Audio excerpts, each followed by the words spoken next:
Assalamualaikum warahmatullahi wabarakatuh. Selamat pagi dan salam sejahtera untuk kita semua.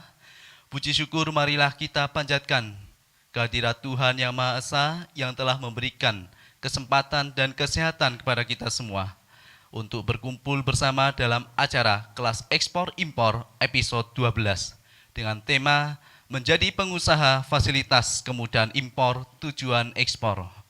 Bapak dan Ibu yang kami hormati, perkenalkan saya Arif Sabilah, pegawai Kementerian Keuangan yang ditugaskan di Balai Diklat Keuangan Manado. Saya akan memandu acara pada pagi hari ini hingga selesai kurang lebih 1,5 jam ke depan. Sobat Eksim, kelas ekspor impor merupakan wadah yang berfungsi sebagai tempat untuk mencetak eksportir dan importir. Kegiatan ini dilaksanakan sebagai wujud bukti nyata Kanwil DJBC Sulbaktara dan BDK Manado dalam memfasilitasi masyarakat yang tertarik pada bidang ekspor dan impor. Baiklah Sobat Eksim, agar acara berjalan dengan lancar, marilah sejenak kita berdoa menurut agama dan kepercayaan masing-masing. Berdoa dipersilahkan.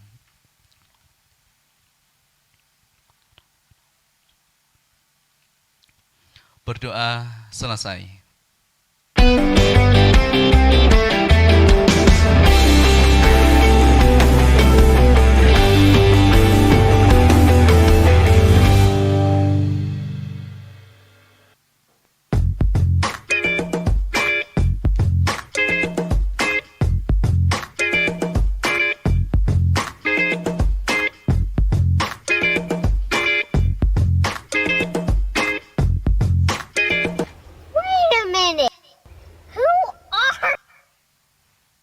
Kita lihat selanjutnya, ini survei juga ingin mengetahui jika fasilitas kawasan berikat dan kemudahan impor tujuan ekspor ini dicabut, apa yang akan dilakukan pengusaha? Karena pengusaha mengatakan sudah merasakan manfaatnya ya. Hasilnya adalah 32% memilih pindah ke negara lain dan negara tujuan yang ini tentunya adalah saingan Indonesia. Jika fasilitas ini dicabut, mereka memilih preferensi yang pertama adalah Vietnam. Kemudian 27% menyatakan akan melakukan pengurangan pegawai. 20% mengatakan akan tetap melanjutkan usaha seperti biasa, sedangkan 14% sisanya mengatakan akan menutup usahanya. Lalu saran apa saja yang diberikan pengusaha untuk agar fasilitas kawasan berikat dan kemudahan impor tujuan ekspor yang mereka nikmati ini bisa lebih baik lagi. Kemudian ini yang hasilnya dari survei itu 19,32% mengatakan sudah puas sehingga tidak memberikan masukan apa-apa. Kemudian 27,59% mengatakan sebaiknya dilakukan perbaikan birokrasi, percepatan layanan. Kemudian 21,88% mengharapkan adanya perbaikan pada sistem aplikasi CEISA, PEB maupun PDE. Dan terkait hal ini Menteri Keuangan Sri Mulyani menyatakan harusnya hal ini bisa dilakukan karena ini dalam ranahnya area yang bisa dikendalikan oleh Ditjen Bea dan Cukai. Sisanya 3,23% menginginkan pengurangan pajak dan bea masuk lebih lanjut. Nah, ini dia saran-saran dari pengusaha yang selama ini menikmati fasilitas atau insentif kawasan berikat dan juga kemudahan impor tujuan ekspor. Sehingga jika memang prosesnya akan lebih baik, tentu saja dampak ekonominya akan lebih besar bagi negara dan juga bagi pengusaha. Sobat ekspor impor, baru saja kita telah saksikan pada tayangan tadi terkait survei dampak yang akan terjadi jika fasilitas pabean dicabut. Nah, ada kaitannya dengan topik yang kita bicarakan hari ini. Namun kali ini tema kita masih seputar tugas DJBC sebagai trade facilitator. Berbeda dengan episode sebelumnya yaitu kawasan berikat. Nah, mungkin ada Sobat Eksim yang belum sempat mengikuti episode sebelumnya, silakan bisa disaksikan pembahasan terkait menjadi pengusaha fasilitas tempat penimbunan berikat atau TPB pada channel YouTube Balai Diklat Keuangan Manado. Bersama saya hari ini telah hadir Mas Andri Siswoyo. Beliau merupakan Kepala Seksi Perizinan dan Fasilitas 1 dan ada Mas Ari Riza Yuanfala, Kepala Seksi Perizinan dan Fasilitas 2. Selamat pagi Mas Andri dan Mas Are. Selamat pagi Mas Arif. Pagi Mas Arif. Berjumpa lagi dengan Sobat Eksim. Minggu lalu sudah jadi narasumber dan hari ini lagi. hari ini lagi. Ya, Oke. semoga Sobat Eksim nggak bosen ini. Oke, pasti nggak bosan karena materinya berbeda. Semoga kita sehat selalu. Kemudian saya ingatkan kembali, apabila nanti Sobat Eksim ingin bertanya, silakan dapat disampaikan secara langsung kepada narasumber dengan cara raise hand di Zoom meeting atau melalui chat box, dan juga bisa disampaikan melalui Slido di linktree/Humas BC Sulbaktara. Oke, Mas Are, kita langsung mulai pembahasannya. Siap. Ada fasilitas apa lagi yang diberikan oleh Pabean? Dasar hukumnya apa, dan juga bedanya dengan yang sudah kita bahas minggu lalu apa? Kawasan berikat, ada bedanya enggak? Silakan. Siap Mas Arif. Sebelumnya mungkin saya bahas sedikit terkait cuplikan berita CNBC di tahun 2017 tadi. Oke, ya. silakan. Kita kesampingkan tahunnya dan nilai yang ada di situ, cuman yang mau kami share adalah seberapa besar dampak ataupun manfaat dan harapan pelaku usaha terkait dengan fasilitas kepabeanan atau fasilitas fiskal yang sudah diberikan pemerintah kepada para pelaku usaha. Kalau kita lihat dari informasi yang disampaikan di CNBC tadi kan, jika fasilitas kepabeanan seperti kawasan berikat atau KIT dihapus, reaksi dari pelaku usaha seperti apa sih gitu. Bahkan 32% tadi menyampaikan bahwa akan pindah ke negara lain. Wah, mereka akan pindah ke negara lain, ke negara tetangga. Tentu saja yang menjadi favorit mungkin seperti Vietnam ya, negara tetangga kita. Itu kan sayang sekali. Terus 27%-nya tadi akan merespon dengan mengurangi pegawai. Nah, ini tentu saja berapa banyak masyarakat yang ada di Indonesia akan kehilangan pekerjaannya kan. Karena kita ketahui bersama bahwa fasilitas kepabeanan seperti kawasan berikat kan akan menghasilkan perusahaan-perusahaan besar yang akan menyerap lapangan kerja banyak sekali kan gitu. Bahkan tadi ada poin juga 14%, sekitar 14% yang akan menutup usaha.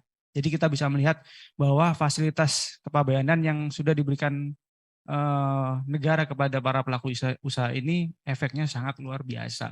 Yeah. Nah, masih membicarakan terkait dengan fasilitas kepabeanan di pertemuan kita kali ini, kalau untuk tugas dan fungsinya Bea Cukai nggak usah kami jelaskan lagi ya, karena kita udah sering banget yang RCTI itu kan, narasumber sebelumnya udah sering menjelaskan terkait RCTI, Revenue Collector, Community Protection.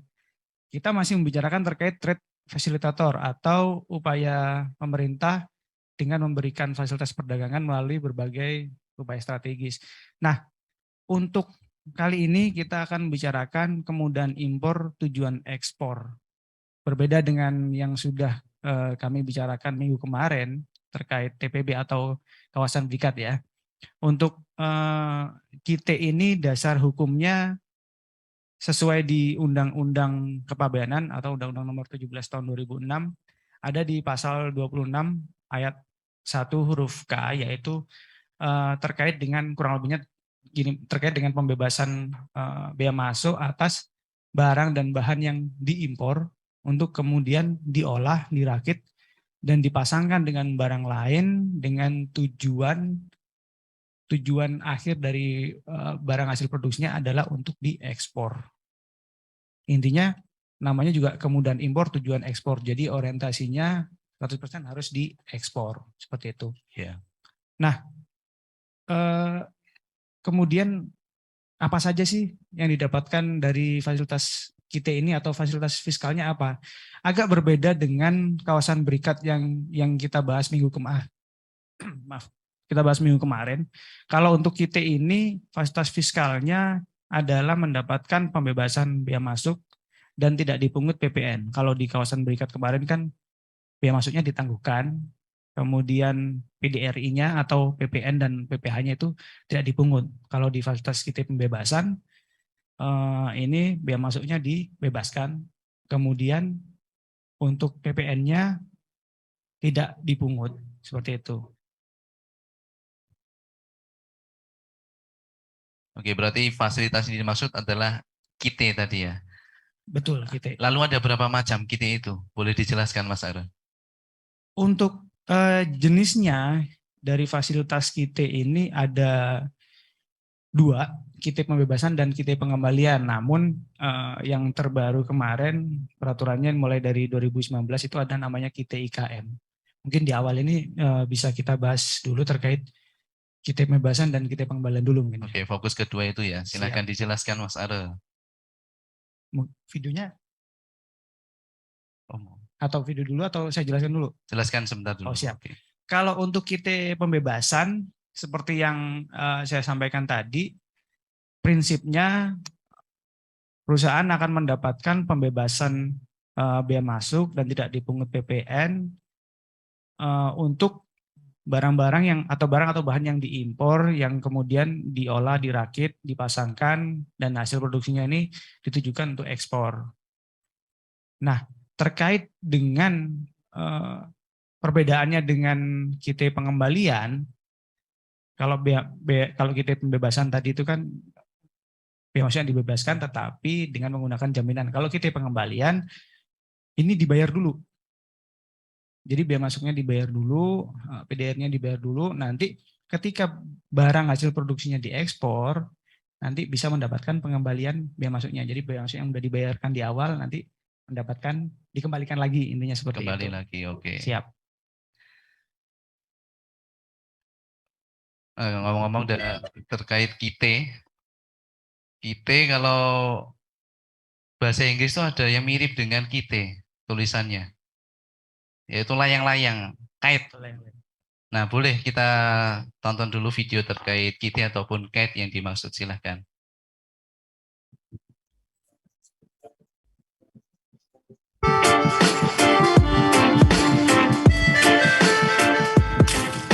K-I-T-E.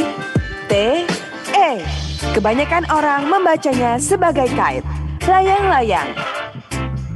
Tapi yang ini berbeda. Kite, kemudahan impor tujuan ekspor. Secara arti kata memang beda. Tapi jika diibaratkan seperti permainan layang-layang, kite dan kite bisa berkaitan.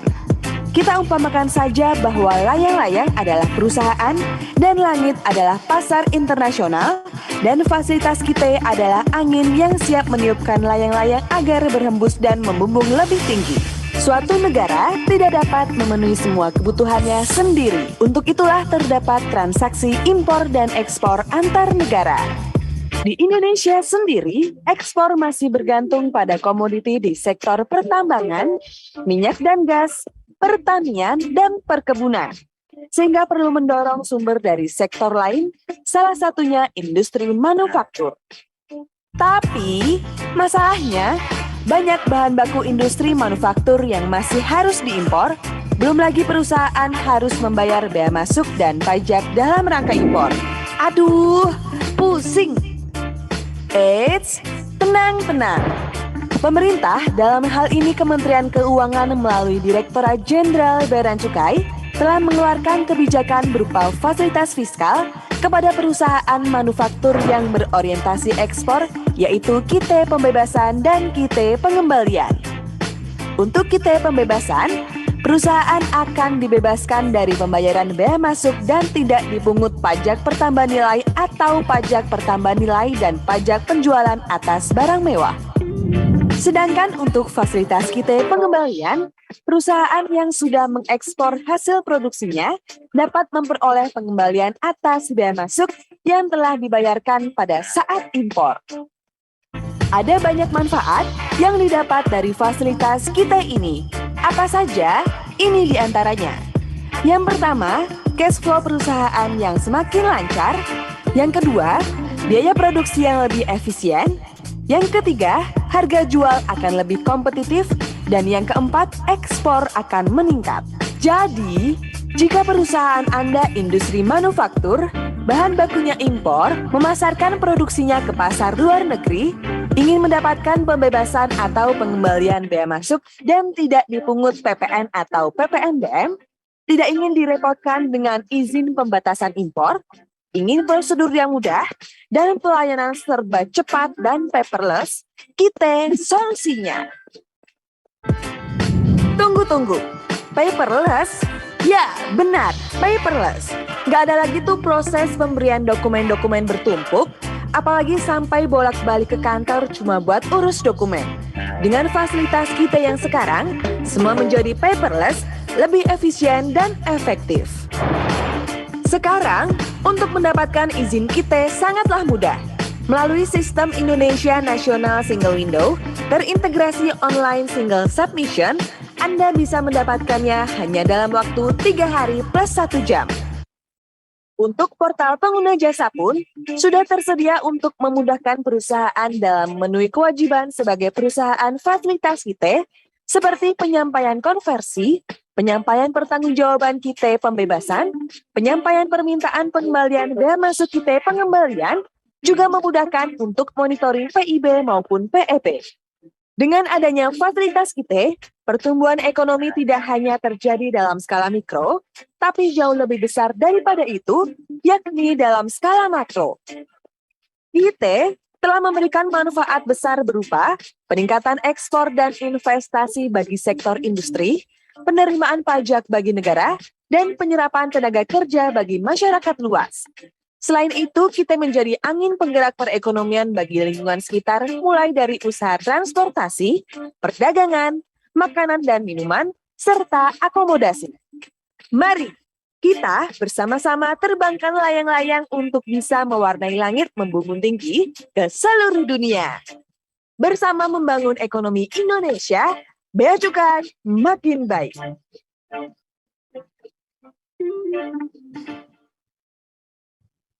Oke, sudah kita saksikan bersama tayangan terkait KITE atau KAIT juga bisa.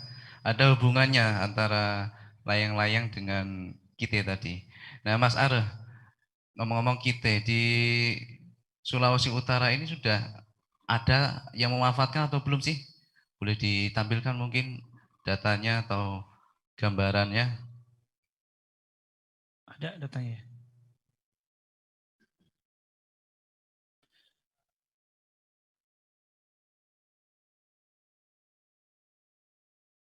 Oke, ditampilkan di Zoom boleh?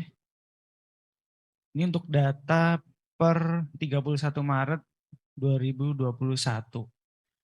Jadi otomatis akan ada perubahan juga, akan ada update sampai dengan saat ini.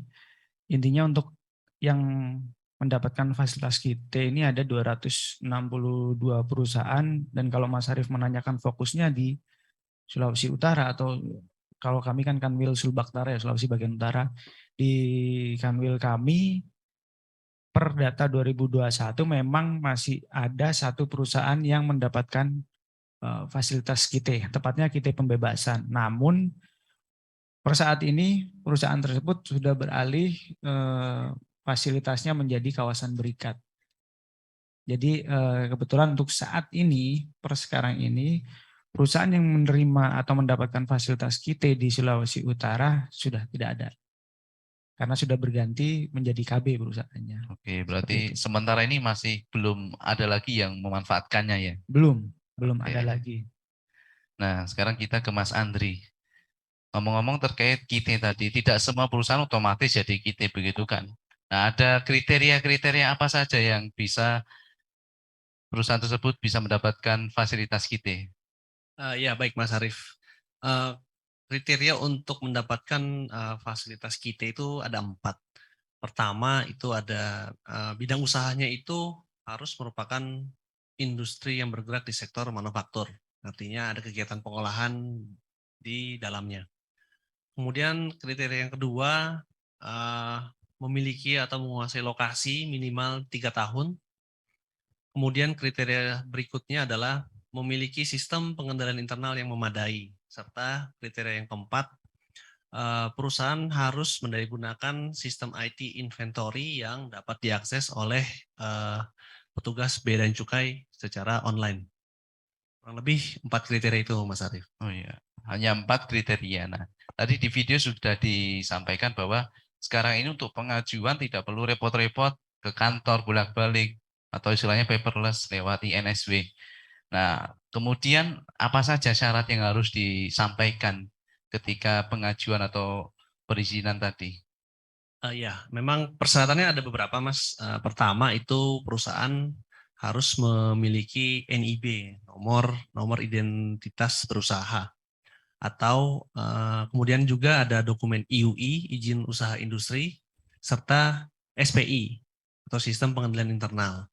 Kemudian persyaratan berikutnya tadi seperti yang dijelaskan saat kriteria KITE itu harus mendayagunakan IT inventory, kemudian menunjukkan bukti kepemilikan lokasi untuk barang, bahan, hasil produksi, dan subkontrak.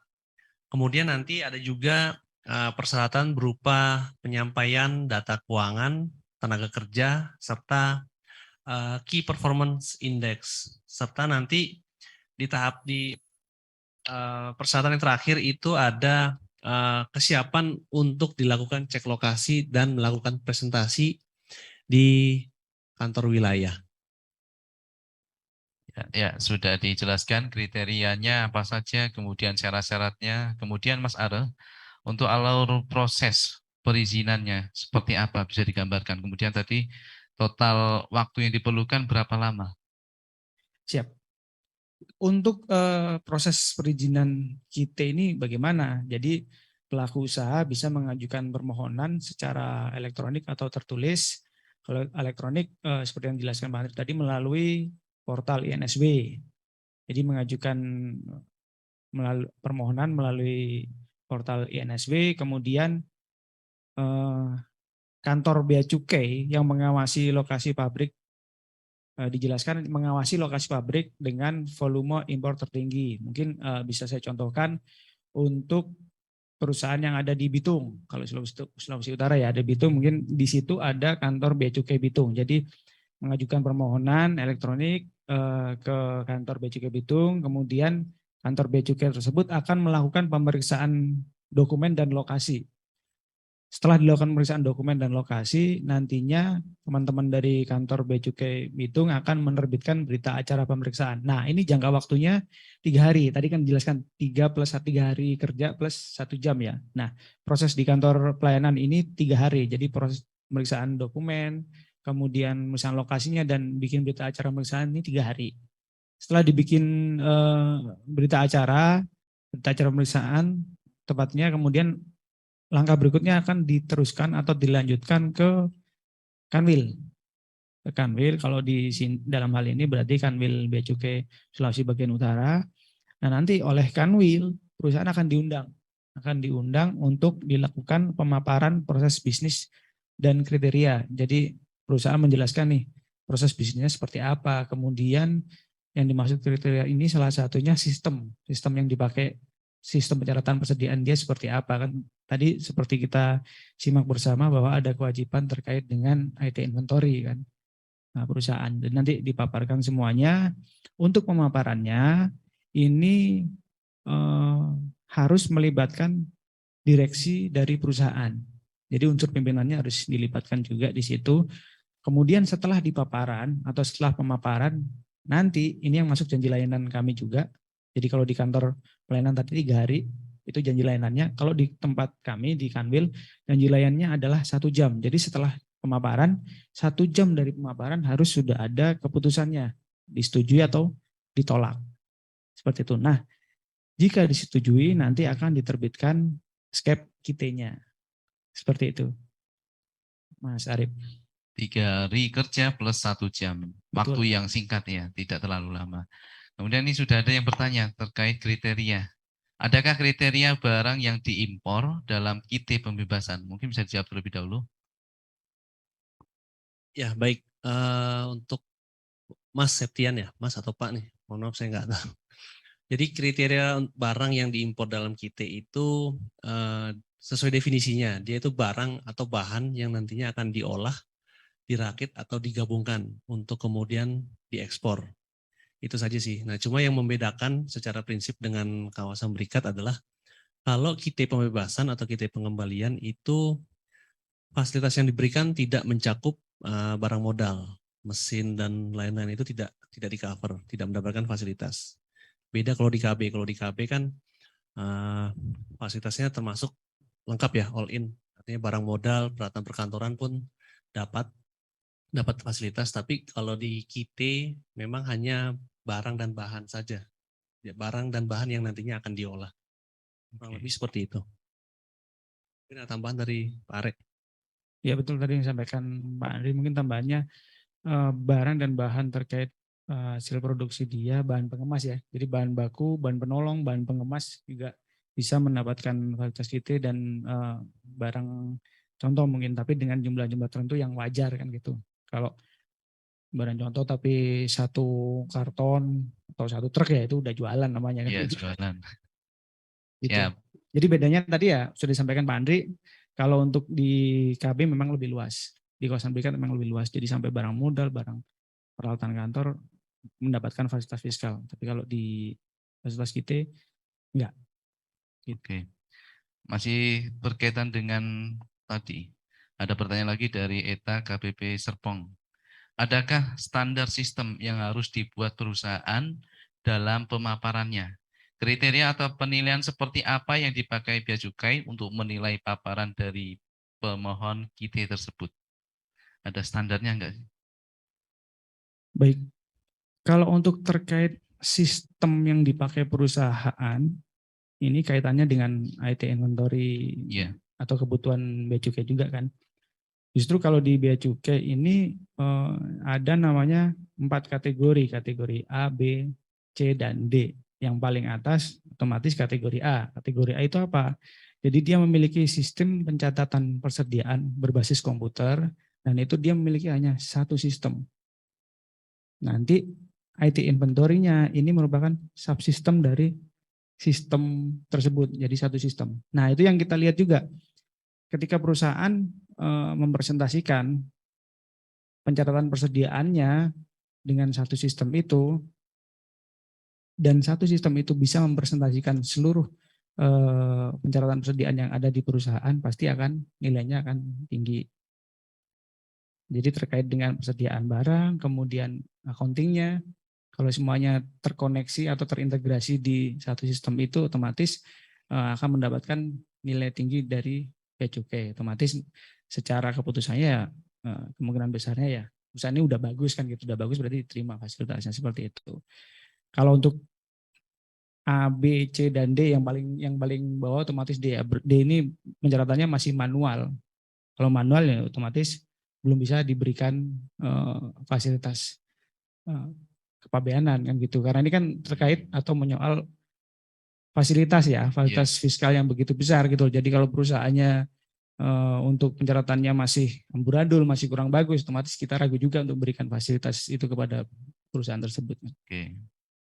Berarti kalau yang manual belum bisa ya? Masih nunggu nanti ketika sudah tersistem, pakai satu sistem yang bisa, syukur-syukur bisa terkoneksi untuk semua hal tadi. Betul, karena itu juga terkait dengan SPI-nya juga kan, Mas Arief, kan sistem pengendalian internal juga. Jadi sejauh mana perusahaan itu mengontrol, benar-benar mengontrol barang impor yang mendapatkan fasilitas. Kan sejatinya barang impor yang mendapatkan fasilitas itu dia akan keluar kewajibannya ketika barang impor tersebut misalkan dijual lokal, kalau di kawasan berikat ya jual lokal. Kalau kewajibannya sudah terekspor semuanya, nah udah benar berarti kan. Nah itu berarti sesuai dengan peruntukannya kan. Makanya kita harus benar-benar mengkontrol terkait dengan barang impor yang mendapatkan fasilitas tersebut. Masih ditambahi pertanyaan lagi nih dari Wijaya. Siap. Terkait SPI, yang tadi sudah disinggung sebentar, SPI yang memadai, apa ada penjelasan lebih detail tentang kriteria dari memadai tersebut? Atau ada peraturan teknis yang bisa kita rujuk? Terima kasih, bisa dijelaskan untuk SPI yang memadai. Ya, baik Mas Arief, terima kasih. Ini untuk dari Pak Wijaya ya. Jadi kalau SPI yang memadai itu memang prinsipnya begini Pak. Pemerintah ini memberikan fasilitas kepada perusahaan. Nah, harapannya adalah fasilitas ini bisa dimanfaatkan dengan baik. Seperti halnya misalnya kalau kita mau pinjam uang, mengajukan kredit ke bank, itu di bank kan ada yang namanya mungkin istilahnya know your customer. Jadi bank tidak serta-merta memberikan atau mengabulkan pengajuan kredit yang diajukan oleh nasabah. Tentu kan bank perlu mengenal siapa sih nasabahnya, profilnya seperti apa. Nah, kurang lebih sama. SPI ini tujuannya adalah untuk istilahnya meyakinkan kami di Bea dan Cukai bahwa perusahaan ini nantinya tidak akan menyalahgunakan atau kemungkinan kecil menyalahgunakan fasilitas yang diberikan. Jadi sedikit gambaran mengenai SPI. Nah, paling nanti biasanya yang dibahas di saat presentasi proses bisnis itu adalah kita ingin tahu struktur di perusahaan itu seperti apa sih. Jangan-jangan strukturnya ada, tapi tetap dikendalikan oleh satu orang. Biasanya kan di bagian perusahaan tuh ada bagian accounting, ada bagian warehouse, terus ada bagian finance. Jangan-jangan mereka ini semuanya nanti dikendalikan oleh satu orang seperti itu. Nah, kalau SPI yang baik dan benar itu kan tentu setiap fungsi di dalam perusahaan itu kan independen ya. Independen dalam arti begini, mereka punya bekerja berdasarkan sistemnya sendiri, namun sistemnya itu saling terkonek dengan bidang yang lain atau divisi yang lain. Nah, kita ingin uji koneksinya itu seperti apa sih ketika nanti misalnya perusahaan itu akan mengimpor barang, nah, prosedurnya seperti apa di perusahaan itu. Jangan sampai nanti itu semua ditentukan oleh satu orang, mungkin direksinya atau pimpinan tertingginya yang mengendalikan seperti itu. Mungkin ada tambahan dari Pak Are. Iya, mungkin saya tambahan sedikit karena udah dijelaskan banyak oleh Pak Andri. Intinya karakteristik perusahaan itu berbeda-beda. Jadi pada dasarnya bagaimana SPI itu menggambarkan fungsi dan tanggung jawab dari masing-masing bagian yang ada di sebuah perusahaan. Karena seperti yang saya sampaikan sebelumnya, ini kaitannya dengan kontrol atas barang yang mendapatkan fasilitas. Itu kalau terkait SPI. Kemudian kalau terkait dengan IT inventory atau sistem pencatatan persediaan barangnya, ini kan bagian dari SPI juga. Ini sebenarnya ada peraturan di per 9/2014 ini yang membicarakan terkait IT inventory untuk fasilitas bea cukai. Jadi ada KB dan ada KIT. Intinya kami cuman melist pencatatan seperti apa sih yang kami butuhkan saja. Jadi misalkan kalau untuk di KIT ini yang penting di sistem IT inventory-nya ini menggambarkan terkait dengan pemasukan barang, kemudian pengeluaran barang, lalu pengeluaran barang hasil produksi dan pemasukannya, mutasinya juga kurang lebihnya ada 8 kalau terkait KIT, 8 kriteria itu. Kalau untuk sistemnya yang dipakai apa Pak? Itu bebas. Jadi terserah perusahaan, yang tahu kebutuhan pencatatan perusahaan adalah perusahaan itu sendiri. Yang penting dari kami bisa menggambarkan 8 fungsi terkait dengan sistem pencatatan persediaan barang fasilitas kita. Intinya seperti itu. Siap. Saya rasa sudah cukup jelas untuk terkait SPI maupun sistem yang dipakai tadi. Kemudian ada satu lagi pertanyaan sebelum kita ke materi lagi. Kalau seumpama kita akan menjual atau ekspor genset, terus masih ada komponen yang dibutuhkan, tapi kita impor untuk pemenuhan onderdil tadi, genset, agar berfungsi sehingga bisa diekspor. Nah, apakah ini masuk sebagai transaksi KIT?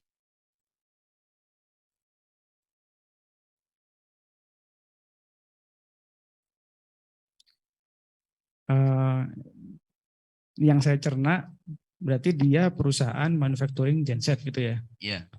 Manufacturing genset, kemudian bahan bakunya atau salah satu spare part-nya itu ada spare part untuk menyusun genset itu ada impor.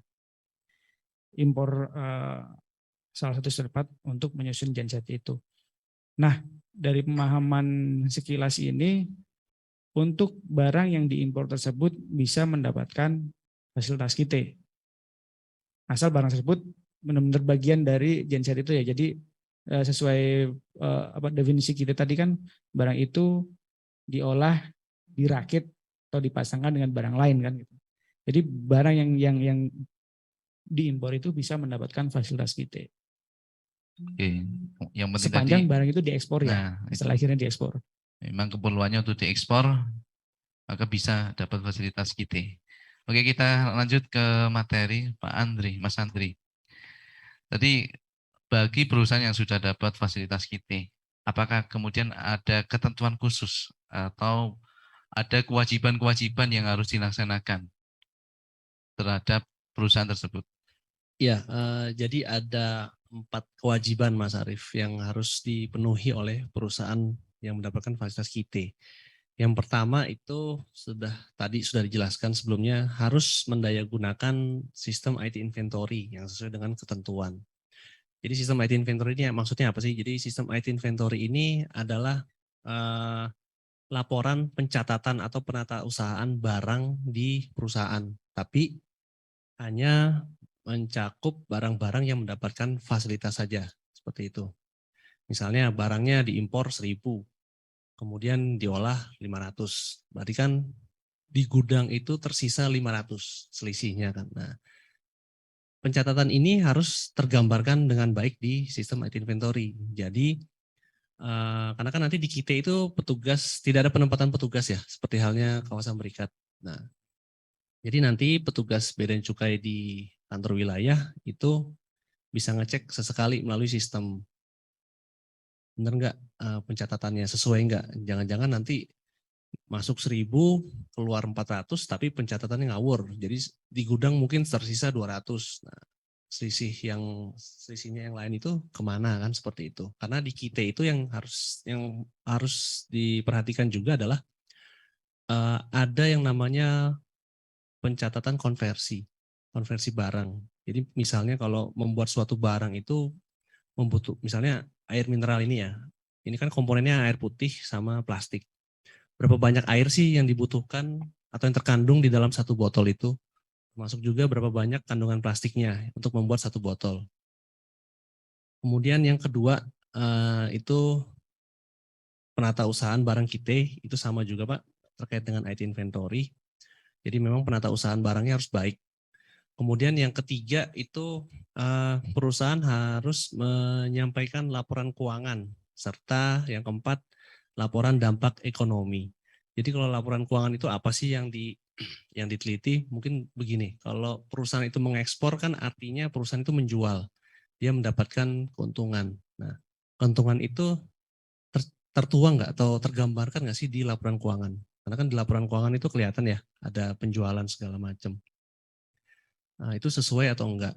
Jangan sampai nanti ekspornya mungkin 1.000, tetapi di laporan keuangannya tergambarkannya hanya laporan pendapatannya senilai 500. Nah, 500-nya lagi kemana? Seperti itu. Itu nanti memang menjadi bahan untuk monitoring dan evaluasi kami ke depan terhadap perusahaan KIT. Kemudian terkait dengan laporan dampak ekonomi. Laporan dampak ekonomi itu maksudnya begini Pak. Seperti yang dijelaskan tadi di awal bahwa harapannya ketika perusahaan mendapatkan fasilitas fiskal dari pemerintah, perusahaan itu dapat tumbuh berkembang. Nah, laporan dampak ekonomi ini kurang lebih nanti menggambarkan ketika sejak perusahaan mendapatkan fasilitas, itu dampak ekonomi yang dirasakan apa? Bisa saja mungkin kenaikan PPH atau penyerapan tenaga kerjanya yang bertambah dari tahun ke tahun, atau bisa juga produksinya yang juga semakin bertambah. Kalau produksinya semakin bertambah, tentu PPH yang disetorkan pun ke negara akan semakin meningkat dari tahun ke tahun. Nah, seperti itu, kurang lebih seperti itu. Mungkin dari Pak Arya ada tambahan. Sedikit mungkin yang dijelaskan sama Pak Andri tadi, untuk yang IT inventory dengan penatausahaan barang kita, intinya secara sistem persediaannya dan secara fisiknya juga gimana caranya perusahaan bisa menggambarkan atau memisahkan barang yang diimpor menggunakan fasilitas sama yang tidak menggunakan fasilitas atau barang lokalnya kan gitu. Yeah. Jadi secara sistem maupun fisiknya itu benar-benar dipisahkan. Oh yang kita yang mana? Oh kodenya yang ini Pak. Jadi kode barang yang kita yang ini. Kemudian fisiknya gimana? Oh yang barang kita di sebelah sini gitu. Jadi benar-benar bisa dipisahkan antara yang fasilitas kita dan barang lokal ataupun yang non fasilitas. Oke, berarti benar-benar harus dipisahkan, jangan sampai tercampur supaya pelaporan juga makin mudah. Dan tadi harusnya normalnya ada dampak ekonomi dengan dapat fasilitas dari KIT ini. Kemudian Mas Are, untuk gambaran umumnya proses bisnis kita boleh dijelaskan kepada Sobat Eksim.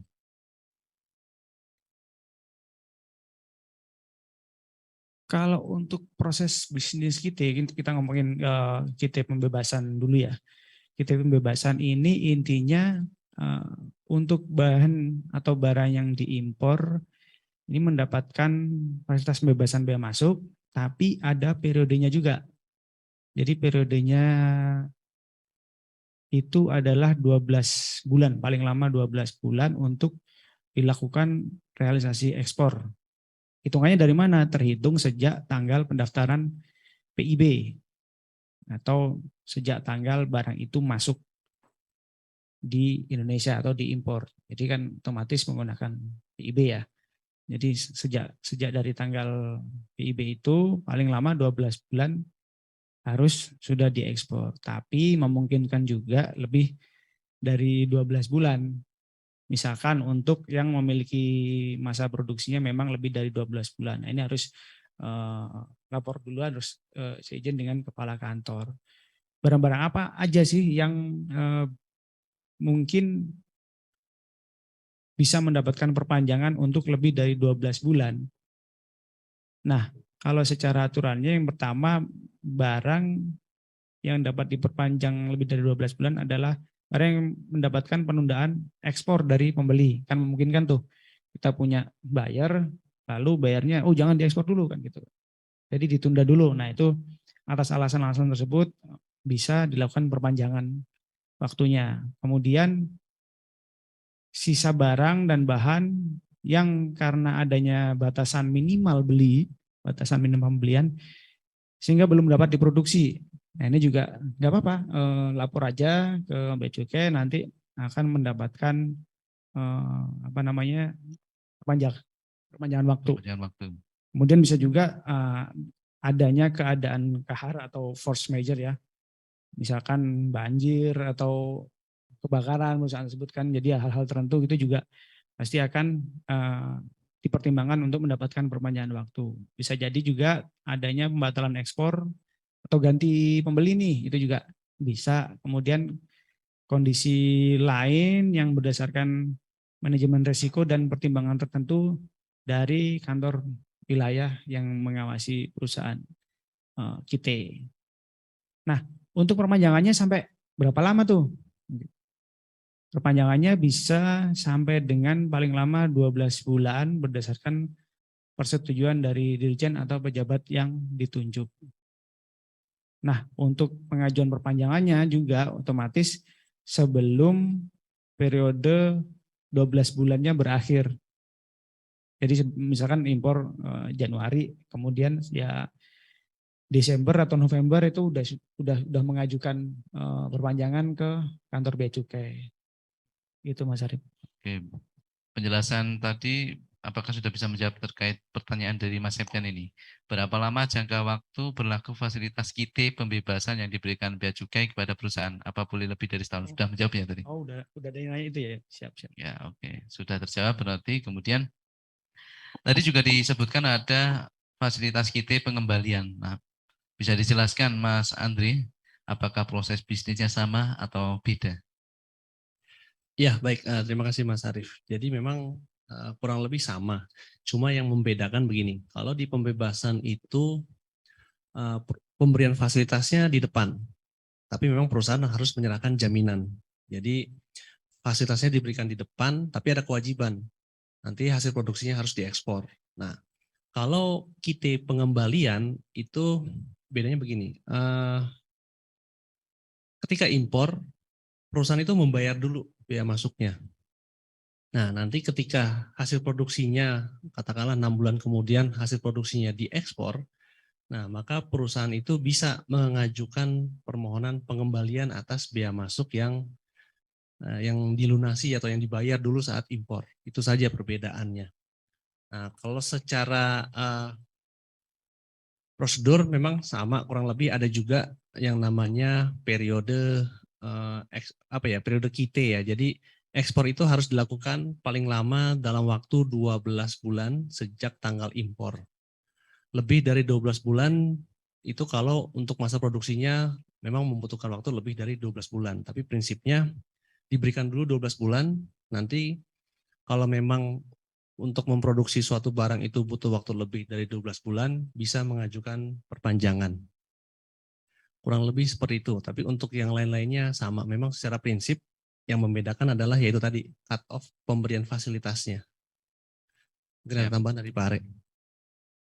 Kalau untuk kita pengembalian ini, betul yang disampaikan Pak Andi tadi, jadi prinsipnya dia bayar dulu nih, dia masuknya bayar dulu, nanti ketika barang yang sudah diproduksi, sudah diekspor, nah dia baru minta returnya atau minta pengembalian atas biaya masuk yang sudah dibayarkan di awal tadi. Tapi pas di awal tentu saja waktu impor di PIB-nya sudah mengisi juga untuk kolom fasilitas, sudah diisi kita pengembalian di PIB-nya. Gitu. Jadi itu sebagai dasar kami juga kan, oh iya ini perusahaan ini mendapatkan fasilitas kita pengembalian. Gitu. Misalnya nggak jadi ekspor, yang sudah dibayarkan tadi ya berarti nggak kembali ya? Iya, enggak. Kan berarti gini, bedanya dengan fasilitas kita pembebasan, biasanya untuk perusahaan-perusahaan yang menggunakan fasilitas kita pengembalian ini, mereka masih ragu terkait ekspornya nih, kan gitu. Makanya mereka daripada beresiko, daripada antar sudah misalkan pakai fasilitas kita pembebasan, sudah impor ternyata nggak bisa ke ekspor nih, ya malah dapat sanksi, malah menyalahi aturan kan gitu. Makanya untuk perusahaan yang masih belum tahu nih diekspor apa enggak atau ekspornya kapan gitu, biasanya perusahaan-perusahaan seperti itu akan menggunakan fasilitas titip pengembalian. Betul yang disampaikan Mas Arif tadi. Daripada kenapa-kenapa kan nanti ternyata barangnya dijual lokal. Ya udah berarti biaya masuk dan PDRI yang sudah dibayar di awal tadi kan berarti sudah intinya sudah dilunasin lah sama perusahaan gitu kan. Berarti kan nggak ada kewajiban lagi buat perusahaan membayar apapun kan gitu. Oke. Terus kalau tadi seandainya sudah lewat 1 tahun kemudian tidak diperpanjang, yang terjadi apakah sama dengan yang pengembalian tidak jadi ekspor tadi?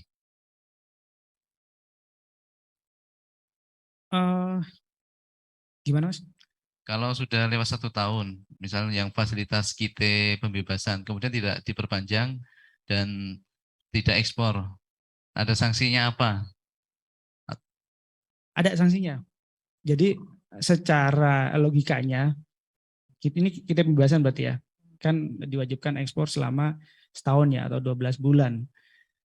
Ketika dia lebih dari 12 bulan, dia belum diekspor, otomatis dianggap sebagai barang impor biasa. Artinya kewajiban untuk membayar biaya masuk dan PPN yang terutang di awal otomatis harus bayar. Jadi jaminannya nggak cair. Kan tadi di awal kalau kita pembahasan kan ada jaminan ya. Ya, oke. Nah, untuk melunasi kewajiban yang terutang, intinya seperti itu. Berarti dianggap sebagai impor biasa. Siap. Berikutnya tadi fasilitas kan diberikan kurang lebih selama 12 bulan. Kemudian apakah kemudian nanti ada istilahnya pembekuan kah atau pencabutan fasilitas tersebut? Mas Andri bisa menjelaskan? Ya, baik Mas Arief. Ya, memang fasilitas itu nantinya dapat dibekukan jika memang perusahaan itu menunjukkan ketidakmampuan lah untuk mendapatkan fasilitas atau untuk mengelola fasilitas yang sudah diberikan. Kondisi atau keadaan-keadaan yang membuat fasilitas KIT-nya itu dibekukan itu mungkin dapat ditampilkan di layar. Itu pertama adalah perusahaan itu tidak melakukan impor atau pemasukan barang dengan menggunakan fasilitas KIT selama 1 tahun. Kemudian bisa juga kalau perusahaan itu tidak mengajukan perubahan data perusahaan, kalau memang ada perubahan, bisa juga karena perusahaan itu tidak memenuhi ketentuan pembongkaran atau penimbunan barang. Bisa juga kalau misalnya perusahaan itu tidak menyerahkan dokumen dan data untuk keperluan monet. Bisa juga jika perusahaan itu melakukan tindak pidana kepabeanan atau misalnya perusahaan itu beralih atau berubah statusnya menjadi penerima fasilitas kawasan berikat. Nah itu izin KB-nya dapat dibekukan. Kurang lebih seperti itu. Nah, untuk lengkapnya memang mungkin bisa dilihat di layar, memang ada beberapa kondisi atau keadaan yang dapat membuat izin KIT-nya itu dibekukan. Oke, itu tadi yang pembekuan. Kalau pencabutannya, Kalau pencabutan ini biasanya begini, awalnya itu memang izinnya dibekukan dulu. Nanti setelah ada penelitian lebih lanjut, baru diambil keputusan apakah izin pembekuannya ini dapat dieskalasi menjadi pencabutan atau izin pembekuannya dicabut. Kalau misalnya izin pembekuan tadi dieskalasi menjadi pencabutan, itu memang ada beberapa kondisi, memang kurang lebih kondisinya sama seperti yang pembekuan tadi. Jika memang perusahaan itu terbukti tidak melakukan impor atau pemasukan fasilitas KIT selama 1 tahun setelah dibekukan. Jadi tadi kan selama 1 tahun itu tidak melakukan impor, dia dibekukan. Nah, ketika 1 tahun lagi itu sejak dibekukan masih juga tidak mengimpor dengan mendapatkan fasilitas KIT, itu dieskalasi jadi pencabutan. Kemudian tidak mengajukan permohonan perubahan data 60 hari sejak dibekukan. Jadi dibekukan dulu, kemudian setelah 60 hari itu masih juga tidak mengajukan perubahan data perusahaan, itu akan dicabut. Dan seterusnya termasuk juga ketika perusahaan berubah status menjadi kawasan berikat atau ketika perusahaan juga dinyatakan pilot, bisa juga izinnya dicabut jika tidak memenuhi kriteria KIT pembebasan yang ada 4 tadi di awal, atau bisa juga karena perusahaan mengajukan permohonan pencabutan izin KIT-nya sendiri, serta jika perusahaan terbukti melakukan tindak pidana. Kurang lebih itu, Mas Arief. siap.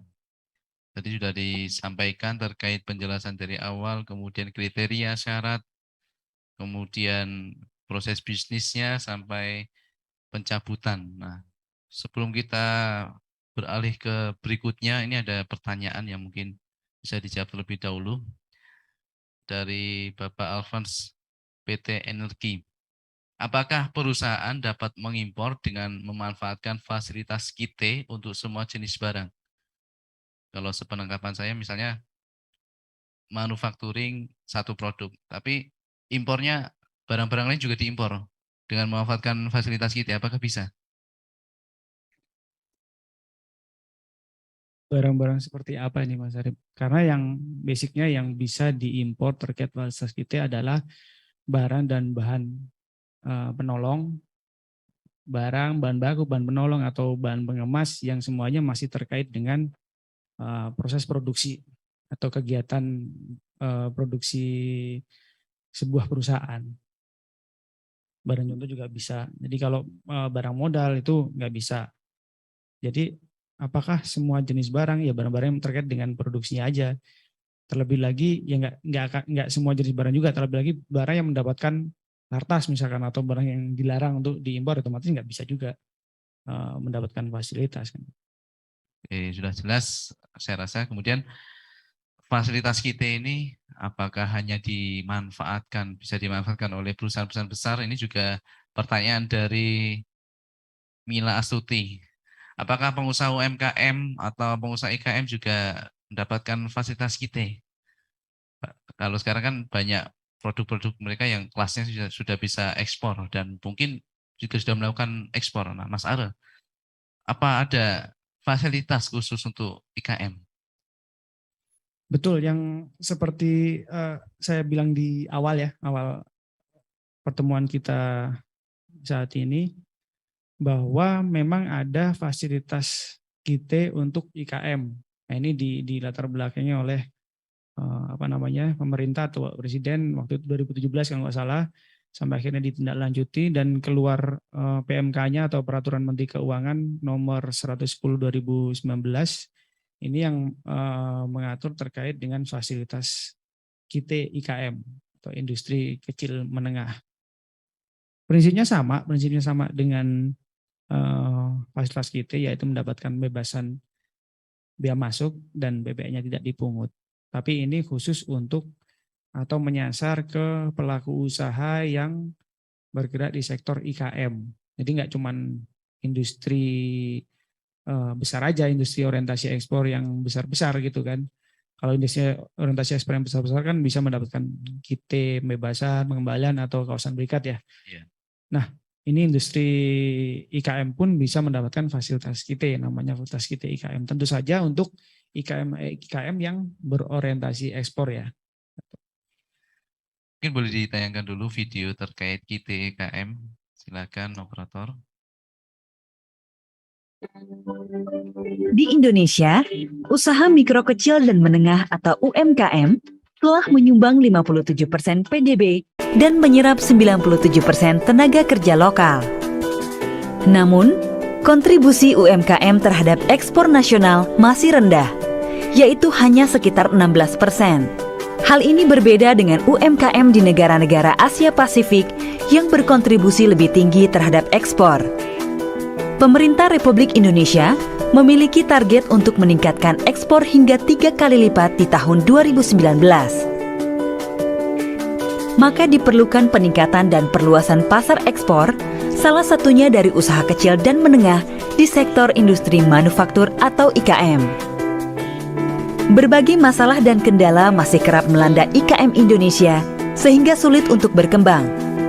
Salah satunya adalah bahan baku yang tidak tersedia di dalam negeri. IKM harus membeli bahan baku dari distributor dengan harga tinggi karena telah mengalami markup berkali-kali. IKM juga sulit memasarkan produknya ke luar negeri meskipun produk tersebut sudah berkualitas ekspor. Tak hanya itu, impor bahan baku secara tidak langsung menyebabkan harga bahan baku terus meningkat. IKM harus membayar lebih tinggi akibat margin keuntungan distributor, bea masuk, serta pajak impor. Untuk mengatasi masalah-masalah tersebut, pemerintah memberikan solusi berupa fasilitas KITE IKM, yaitu fasilitas pembebasan bea masuk dan pajak impor untuk bahan baku, barang contoh, dan juga mesin. Fasilitas ini diberikan kepada usaha kecil dan menengah yang bergerak di sektor industri manufaktur, kepada konsorsium KITE yang merupakan badan usaha milik gabungan IKM, kepada IKM yang ditunjuk oleh beberapa IKM dalam satu sentra, maupun koperasi dengan syarat 75% hasil produksinya harus diekspor. Dengan fasilitas KITE IKM, IKM tidak perlu membayar bea masuk dan pajak impor, sehingga struktur biaya produksi dapat ditekan. Produk akhir yang dihasilkan dapat dijual dengan harga yang lebih bersaing dan kompetitif.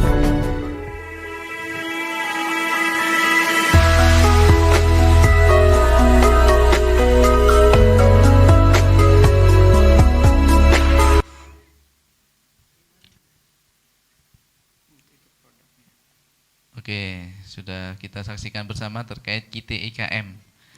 Kemudian sebelum lanjut lagi ada pertanyaan dari Mas Septian. Tadi disebutkan kalau mendapatkan fasilitas KITE, kita akan mendapatkan pembebasan bea masuk. Apakah pajak impor jadi mendapatkan pembebasan? Bisa dijawab dulu. Ya, untuk Pak Septian, jadi memang kalau di KITE pembebasan itu fasilitasnya adalah pembebasan bea masuk dan pajak PPN dan PPH tidak dipungut. Jadi ketika nanti mendapatkan fasilitas KITE pembebasan, kan hasil produksinya diekspor ya. Maka nanti itulah tujuan dari pemberian fasilitas pembebasannya. Tapi kalau misalnya nanti hasil produksinya tidak diekspor, maka jaminannya cair, karena saat impor kan menyerahkan jaminan. Nah, berbeda dengan KITE pengembalian, kalau KITE pengembalian itu saat impor kan sudah membayar atau melunasi bea masuk dan pajak impornya. Nanti ketika hasil produksinya diekspor, maka yang yang akan dikembalikan itu adalah hanya bea masuknya, bukan PDRI-nya. Kurang lebih itu. Siap. Kita lanjutkan pembahasan KITE IKM ya.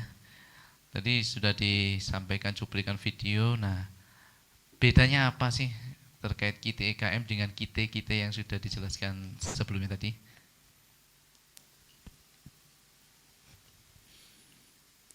Secara prinsip sama dengan KITE, fasilitas KITE pembebasan ya lebih tepatnya. Jadi teman-teman dari IKM ini bisa mendapatkan pembebasan bea masuk dan PPN tidak dipungut. atas barang-barang tertentu, yaitu bahan atau bahan baku atau bahan penolong dan bahan pengemas. Ini bisa mendapatkan atau menjadi objek fasilitas KIT IKM. Kemudian bedanya dengan di KIT pembebasan itu, kalau untuk di IKM ini ada fasilitas juga untuk mesinnya. Jadi selain bahan baku, bahan contoh, ada juga di mesinnya. Mesinnya akan mendapatkan fasilitas juga, yaitu untuk mesin-mesin yang dipergunakan pengembangan industri ya. Jadi yang menambah kapasitas produksi, kemudian untuk modernisasi ini bisa mendapatkan fasilitas juga. Tentu saja dengan kewajiban, yaitu digunakan untuk proses produksi selama jangka waktunya 2 tahun saja diimpor. Kemudian mungkin tambahannya untuk subjeknya ya, atau fasilitas KIT IKM ini dapat diberikan kepada badan usaha yang berskala industri kecil atau menengah. Syarat-syaratnya tentu saja seperti yang bisa di googling mungkin ya, penjualannya berapa, kemudian investasinya berapa, kan ada poin-poin tertentu atau syarat-syarat tertentu untuk dikategorikan sebagai industri kecil dan industri menengah. Kemudian badan usaha yang dibentuk oleh gabungan IKM.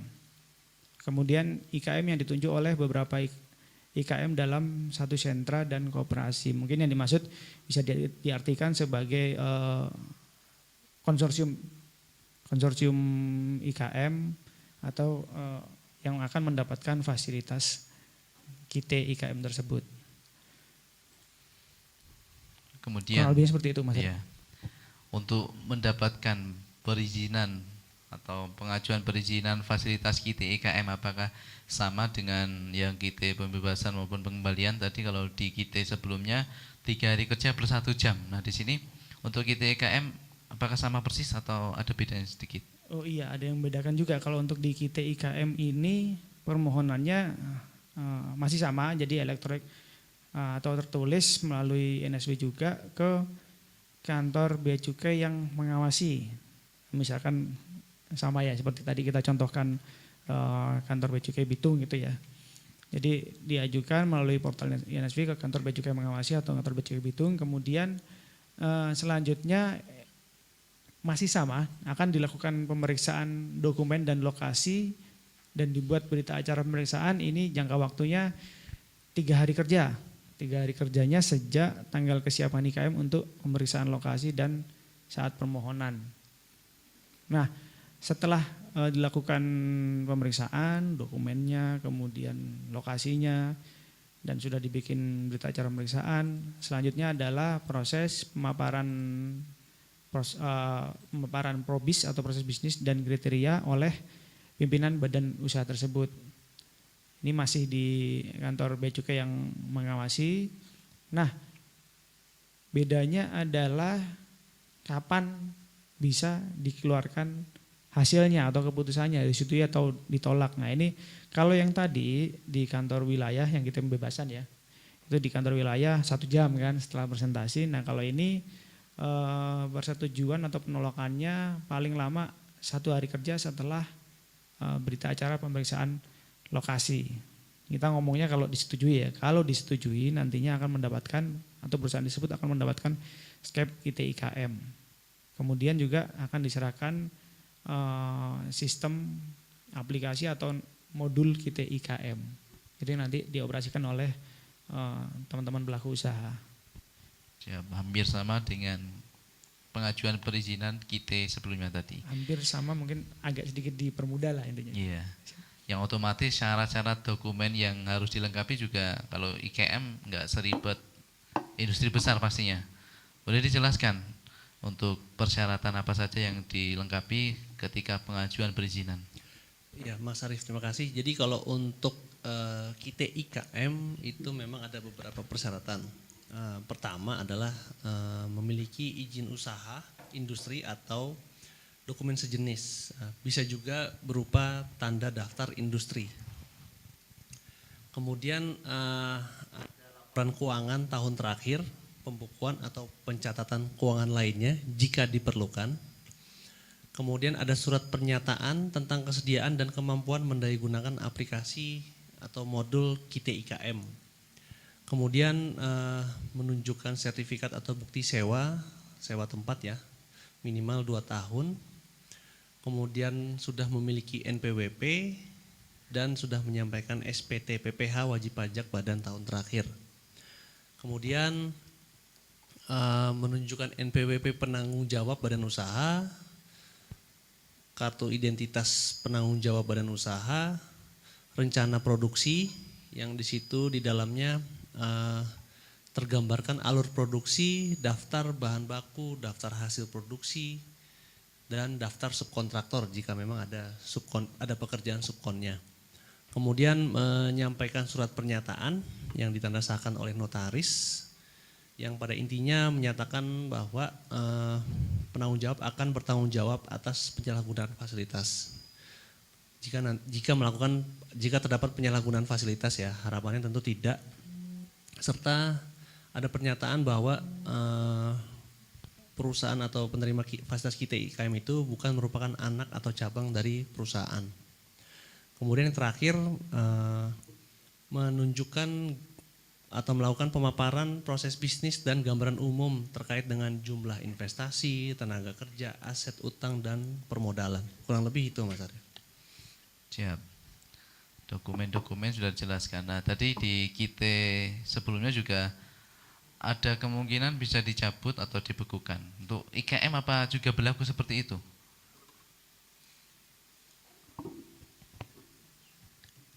Untuk KITE IKM ini memungkinkan juga dilakukan pencabutan fasilitas tentu saja. Yang pertama, kenapa dilakukan pencabutan? Yang pertama diterbitkan surat paksa karena adanya tagihan yang tidak dilunasi. Kemudian terbukti telah melakukan tindak pidana. Kemudian IKM tersebut berubah status menjadi pengusaha kawasan berikat atau PDKB. Nah, ini IKM-nya udah besar nih kan gitu kan. Berikat fasilitas sudah besar lalu berubah menjadi KB, otomatis KITE IKM-nya harus dicabut. Kemudian IKM-nya beralih menggunakan fasilitas KITE pembebasan atau pengembalian. Selanjutnya IKM yang dibekukan karena tidak berskala industri kecil menengah lagi. Jadi IKM-nya udah nggak bisa kategori industri kecil menengah. Kemudian setelah 1 tahun tidak beralih menjadi KITE pembebasan atau KITE pengembalian. Berikutnya bisa juga dicabut berdasarkan hasil monsus atau monitoring khusus, yaitu misalkan mesinnya tidak ada di lokasi. Mesin yang tadi untuk fasilitas itu nggak ada di lokasi ternyata kan gitu. Kemudian IKM tidak melakukan realisasi ekspor 2 tahun sejak importasi mesinnya tadi. Itu juga bisa dicabut fasilitasnya. Kemudian dinyatakan valid oleh putusan pengadilan. Kemudian tidak memenuhi kriteria dan syarat fasilitas KITE IKM juga bisa. Kemudian tidak melakukan kegiatan impor atau memasukkan barang selama 2 tahun sejak dibekukan. Nah, yang terakhir dari si pelaku usaha tersebut melakukan permohonan untuk pencabutan, itu juga bisa kami lakukan pencabutan fasilitas KITE IKM-nya. Siap, sudah dijelaskan terkait KITE pembebasan, KITE pengembalian, juga KITE IKM. Nah, ini silakan Sobat Eksim, kalau ada pertanyaan bisa disampaikan melalui chat box ataupun bisa resen. Silakan yang mau resen, mau bicara secara langsung dengan narasumber. Sambil kita bacakan pertanyaan sudah masuk lagi dari Mas Septian lagi. Mau nanya lagi Pak, setelah melakukan produksi, kan biasanya pabrik ada wash atau bahan-bahan sisa. Nah, apakah wash ini boleh dijual lagi oleh perusahaan? Siap, memang betul. Jadi setelah bahan baku itu diproduksi, pasti akan ada sisanya ya. Kalau bahasanya biasanya scrap atau waste ya. Nah, atas scrap itu apakah bisa dijual? Pertanyaan kan itu. Bisa, jadi perlakuan atas sisa proses produksi itu bisa dimusnahkan atau bisa juga dijual. Tentu saja ketika dijual nantinya akan wajib membayar bea masuk atau pungutan lain PDRI yang terutang di awal. Nilainya tentu saja menyesuaikan. Jadi ketika misalkan importasinya bahan bakunya kain, misalkan kan gitu kan, perusahaan garment nih, importasinya kain, kemudian hasil produksinya apa? Itu scrap, potongan-potongan kain kecil kan gitu kan. Jadi scrapnya ini bisa dijual di lokal dengan membayar bea masuknya sebesar 5% bea masuk. Scrap otomatis ya 5%, kemudian membayar juga PPN yang sebelumnya belum dibayarkan di awal waktu dia impor. Itu. Oke, yang dibayarkan tadi 5%, juga PPN yang belum dibayarkan saat impor. Kemudian masih ada pertanyaan lagi dari M. Dani BTTSA. Izinannya perihal ekspor fasilitas KITE.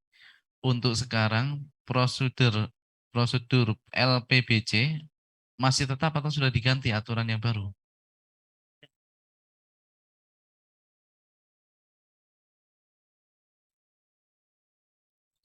Perihal ekspor fasilitas kita untuk sekarang, laporan pertanggungjawabnya masih ada, Bu. Jadi sebagai kontrol atas eksportasi dan pencairan jaminan, otomatis memang dibikin laporan pertanggungjawaban. Namanya kalau di KITE pembebasan itu nanti kita bikin BCLKT 01, kalau di pengembalian BCLKT 02.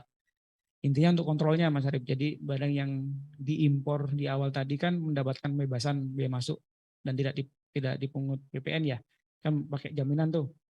Nah, untuk kontrolnya laporan realisasinya ekspornya itu menggunakan BCLKT itu, laporan pertanggungjawaban itu. Jadi ini loh yang kemarin udah saya impor, udah saya ekspor dengan PEB nomor sekian gitu. Nah, jaminannya baru bisa dicairkan seperti itu.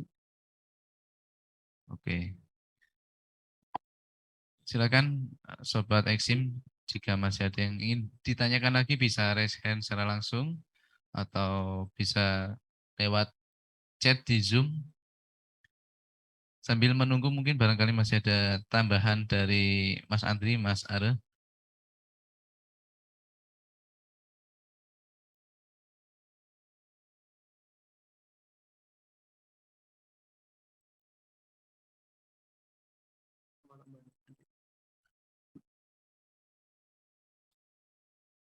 Sambil menunggu pertanyaan berarti ini ya, Mas Arif. Jadi Iya. memang intinya pembahasan kita kali ini masih sama dengan pembahasan kita yang minggu kemarin ya, terkait dengan fasilitas kepabeanan atau fasilitas fiskal. Bedanya kalau yang minggu kemarin kita membicarakan terkait penangguhan bea masuk, kalau yang sekarang kita membicarakan terkait dengan fasilitas pembebasan bea masuk. Seperti itu. Otomatis kewajibannya pun ada kan gitu. Kewajibannya ada, yaitu kalau kita berarti harus diekspor. Nah, karena ada kewajiban itu juga, karena sudah mendapatkan fasilitas yang begitu besar, otomatis jangan sampai disalahgunakan. Karena ketika disalahgunakan, secara peraturannya di Undang-Undang Kepabeanan bisa mendapatkan sanksi juga, sanksi administrasi berupa denda juga bisa. Misalkan waktu mengimpor barang, dia fasilitas kita ya, kita pembebasan ternyata barang itu gak diekspor, malah dijual lokal. Jadinya malah kena sanksi administrasi tersebut. Sanksi administrasinya apa? Kalau secara peraturan undang-undangannya, selain membayar bea masuk yang terutang, ini ada di pasal 226, selain bayar bea masuk yang terutang juga mendapatkan denda, sanksi administrasi berupa denda, yaitu sebesar 100% sampai dengan 500% dari bea masuk yang seharusnya dibayar. Nah, kalau bertanya-tanya, kenapa gede juga ini? Kalau kita ngomongin bea masuk 100.000, disanksi 5 kali 500.000 masih kecil kan gitu kan. Tapi kalau nilai impornya udah besar, dia masuknya 1 M atau 700 juta, oh kali 5 berapa kan gitu kan. Nah, kenapa besar banget? Iya, karena kita kan ngomongin fasilitas gitu loh. Kita udah memberikan fasilitas begitu besar ke pelaku usaha, jadi harapannya memang jangan sampai disalahgunakan. Wajar dong ketika disalahgunakan nanti kita kenakan sanksi, ya wajar gitu loh. Siap. Memang konsekuensinya besar kalau sampai disalahgunakan. Nah, ini ada pertanyaan lagi dari Wijaya. Menyambung pertanyaan terkait scrap yang akan dijual. Berarti pemantauan dan kontrol bea cukai mengandalkan IT inventory atau bagaimana? Betul. Jadi untuk selain dengan dokumen pabean juga ya. Jadi ketika barang dari fasilitas kita masuk ke perusahaan tersebut, diolah, diproses, sisa proses produksinya dikeluarkan atau dijual ke lokal, ini menggunakan dokumen pabean juga. Pas impor tadi BC20, pas keluar ke lokal menggunakan BC24. Selain itu, kita juga bisa mengontrol melalui sistem pencatatan persediaan barang dia, otomatis yang berbasis komputer ya. Karena awalnya kalau kita ngomongin perusahaan udah dikasih fasilitas kita, berarti sistem pencatatannya udah bagus kan gitu kan, dan menggunakan IT inventory. Betul, salah satunya memang bisa menggunakan kontrolnya melalui IT inventory. Jadi salah satu poin dari kewajiban IT inventory yang pencatatan IT inventory yang harus dimiliki perusahaan, kan tadi saya sampaikan di awal tadi ada 8 ya.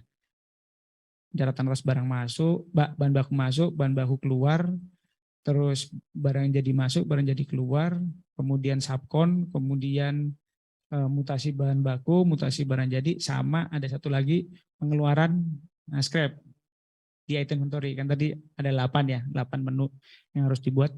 Salah satunya memang terkait dengan scrap. Jadi intinya betul kita bisa memantau melalui IT inventory perusahaan. Oke, salah satunya ya berarti. Tidak Betul. hanya mengandalkan itu. Silakan Bapak Ibu Sobat Eksim. Nah, ada pertanyaan lagi dari Radina Hartanti. Yang pertama, di konversi apa wajib disebutkan berapa jumlah WOS-nya? 2, untuk impor bahan pangan yang ada kuotanya, apakah dilakukan pengecekan juga atas kuota impor yang sudah direalisasikan?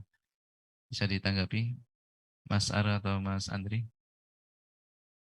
Ya baik, untuk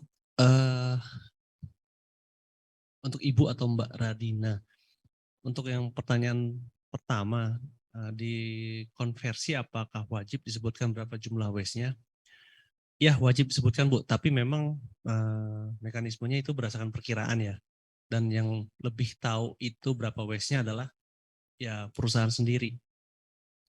Kalau saya mungkin mengilustrasikannya begini, kalau misalnya membuat kue pun pasti ada waste-nya. Nah, memang waste itu tidak akan banyak sih, mungkin kisarannya 5% itu udah paling besar lah, paling banyak.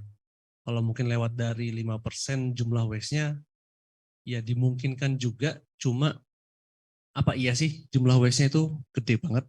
Berarti kan modalnya besar nih untuk membuat suatu produk. Kalau waste-nya memang di atas 5% sendiri, seperti itu, mungkin bisa 10%. Tapi prinsipnya konversi itu kan nanti menggambarkan berapa banyak sih bahan baku yang dibutuhkan untuk membuat suatu produk. Nah, nanti waste itu paling ya sekitar 5% lah, itu udah paling besar Bu. Tapi nanti memang perlu ada estimasi dari pihak perusahaan, karena perusahaan kan yang lebih tahu, perusahaan yang memproduksi setiap hari suatu produk atau suatu barang. Jadi memang perusahaan nanti yang akan mencantumkan atau memberikan gambaran seberapa besar atau seberapa banyak waste-nya. Kemudian untuk impor bahan pangan yang ada kuotanya, apakah dilakukan pengecekan juga atas kuota impor yang sudah direalisasikan?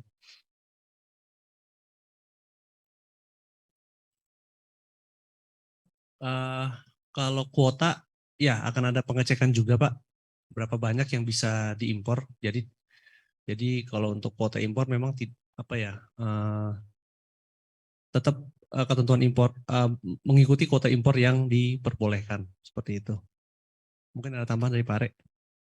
Iya, kalau yang poin 2-nya ya nanti dilakukan pengecekan juga atas kuotanya. Yang poin pertama terkait konversi, intinya konversi itu kan untuk mengetahui seberapa besar penggunaan bahan baku yang diimpor tadi dan efisiensinya kan gitu. Memang sifatnya masih sementara ketika diajukan di awal konversi kan gitu. Jadi pemakaiannya berapa banding berapa untuk dari bahan baku menjadi barang jadi, kemudian efisiensinya berapa sih gitu loh. Karena dari situ juga kita kan tahu juga peluang untuk jadi scrap-nya seberapa besar. Tadi sampaikan Pak Andri misalkan 5% kan gitu kan menjadi scrap-nya. Nah, pada dasarnya konversi itu pun masih bisa karena sifatnya masih perkiraan ya di awal masih bisa dirubah sebelum barang tersebut diekspor. Gitu. Jadi sebelum PEB, sebelum diekspor nih konversinya masih bisa direvisi sesuai dengan fakta yang terjadi di lapangan atau di pabrik. Seperti itu, Ibu Radina. Siap, penjelasannya sudah lengkap sepertinya. Silakan, barangkali masih ada pertanyaan, kita tunggu beberapa saat.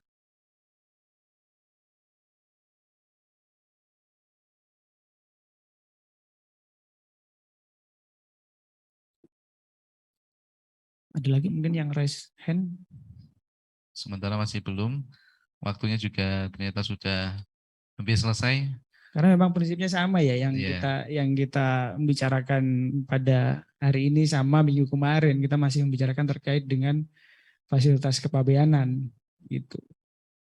Baik, jika sudah tidak ada pertanyaan lagi, berarti kita sudah mendengarkan penjelasan dari para narasumber, kemudian sudah ada diskusi untuk menjawab pertanyaan-pertanyaan dari Sobat Eksim, yang berarti kita sudah berada di penghujung acara. Jangan lupa untuk Bapak Ibu Sobat Eksim, silakan melakukan presensi yang setelah disediakan pada tautan yang ada di kolom chat Zoom. Nah, sebelum kita akhiri, mohon Mas Ara ataupun Mas Andri untuk memberikan closing statement terkait pembahasan kita hari ini. Baik, mungkin intinya sama ya closing statement dengan minggu yang kemarin ya. Cuman kalau kita melihat dari pertanyaan yang ada di Zoom, teman-teman yang ada di Zoom ini kan mungkin masih ada yang mencatat dulu pertanyaannya atau masih ada yang kurang jelas gitu. Nantinya bisa langsung berkonsultasi atau main-main ke kantor Bea Cukai juga untuk menanyakan terkait fasilitas kita ataupun fasilitas kepabeanan yang lain juga, misalkan KB, misalkan Pak siapa nih, Pak Wijaya atau Pak Radina punya perusahaan, kemudian kok kayaknya tertarik sama kita atau tertarik sama KB, bisa juga berkonsultasi atau berdiskusi terkait fasilitas kepabeanan ini di kantor Bea Cukai yang terdekat. Untuk konsultasinya silakan kita jam kantor terbuka untuk siapa aja dan pastinya free atau gratis karena termasuk dalam layanan kami. Bahkan sampai permohonan atau pengajuannya pun yang tadi kami sebutkan janji layanan kan 3 hari kerja, 1 jam itu pun semuanya juga free. Jadi jangan malu, jangan sungkan-sungkan untuk berdiskusi atau ya menanyakan apapun itu ke kantor Bea Cukai yang terdekat. Itu saja intinya. Jadi Sobat Eksim jangan malu-malu untuk bermain, bertanya-tanya ke teman-teman yang ada di Bea Cukai dan mari kita manfaatkan fasilitas yang ada dan juga jangan disalahgunakan.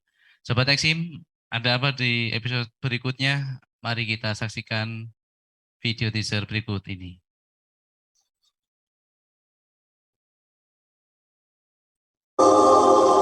Republik Indonesia yang ditetapkan untuk menyelenggarakan fungsi perekonomian memperoleh fasilitas dan kemudahan untuk memaksimalkan kegiatan yang memiliki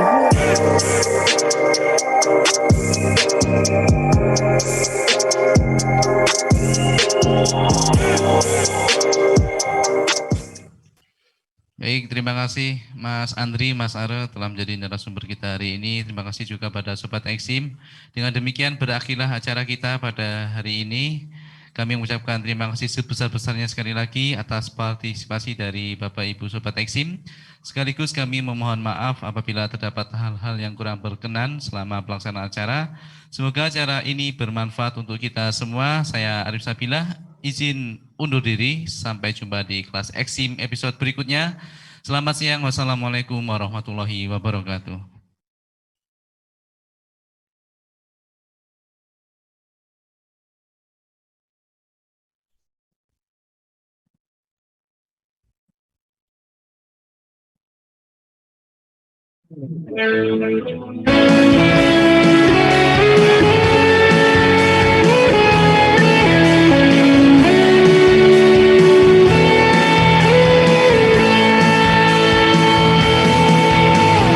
Utara Indonesia, orang baku dapat mengabdi bagi nusa, mendidik abdi negara.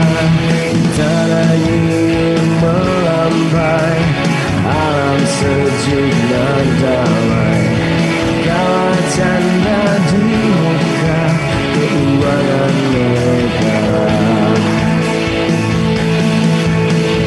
Mari kita wujudkan visi-misi BPPK, berjuang bersama demi kejayaan Nusa, menciptakan pengelola keuangan negara demi terciptanya cita-cita